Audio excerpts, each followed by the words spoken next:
you did raise some money for Native, but it was like a very small amount, like a couple $100,000, right? Yeah, so we raised $50,000 in the first 3 months of the business, and then $250,000 within the next year. So that was $300,000.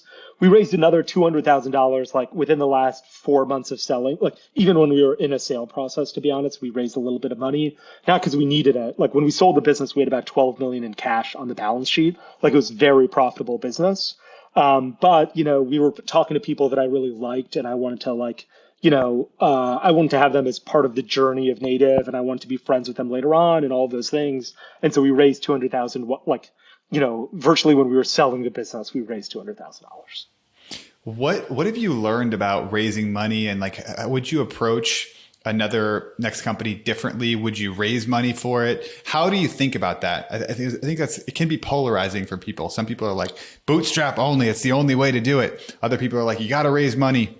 How do you think about it? Yeah, great question. I really like how you framed it. I don't think there's a single easy answer. If I was Jeff Bezos' son, I would not have raised money. If I was Bill Gates' son, I would not have raised money. I would have been like, don't worry, we can fund all of the inventory we ever need by ourselves.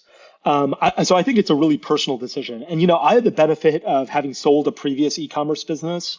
And so I didn't need to take a salary, at least for a few years. And that also made it a lot easier to not raise money, because I was like, you know what, I can go 2 years, 5 years without having to take any cash off the balance sheet. And so that makes it a lot easier. And I recognize that's like a position of privilege. And so I think everyone has a different story. What's been wonderful is seeing a bunch of direct to consumer businesses now avoid raising money. I think Movement Watches, Tuft & Needle, and us were real pioneers in not raising money and having successful direct to consumer businesses. And now you see a ton more of those businesses, a ton more people operate businesses like that. And it's fantastic to see.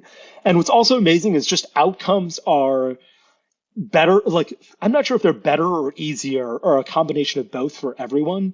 When we sold the business, my family was a 90% shareholder of Native. And so it was a significant exit for me. While if we had raised $45 million and there was a ton of pref and liquidation preferences, it would have been a lot harder for the exit to be as meaningful. Sure. Michael Dubin maybe is one of the greatest pioneers in e-commerce. And, from everything I've heard, Native was a more successful outcome for me than Dollar Shave Club was from him, even though he built a much larger business. And it was a lot easier. Our business was 2.5 years old. Small business and still acquired by a big CPG company. And since then, P&G told me it was the first acquisition in the last 2 decades at P&G that has met acquisition economics. We were beating our revenue projections and forecasts that we provided. And so they were super happy with the acquisition. We were super happy with the acquisition. The small investors that we had were super happy with the acquisition. They earned, 20x their money in 18 months. So they didn't have anything to complain about either. And so better than Bitcoin. Yeah, that's right. Yeah. So I think not raising a ton of money or being bootstrapped allows for a lot more exit opportunities that are a lot easier. I remember when we were thinking about raising money, there was a venture capitalist who told us, we'll write you a check for $30 million at a $300 million valuation, or a check for $3 million at a $30 million. In either case, we'll own 10%. You'll either get your business will either be valued at 30 million or 300. You can choose, Moiz. But if you choose 300, you have to work here until this thing exits for 750, 800. And if you choose 30, you can sell this thing for 80 and we'll all go home happy. And I was like, I couldn't believe it. I was like, wow, you're offering me a valuation of 30 or 300. I get to pick the door that I walk through. And I was like, I don't know if I want to work here for 5 and years. Very different doors. Very different doors, yeah. And so I was like, I don't know if I want to work here for 5 years. I don't know if I can make this an $800 million a year business. So I'm going to choose the other door. But the problem is I don't need $3 million. I've got $5 million. I don't know what to do with the 5. And so we're not going to raise any of the money that you offered.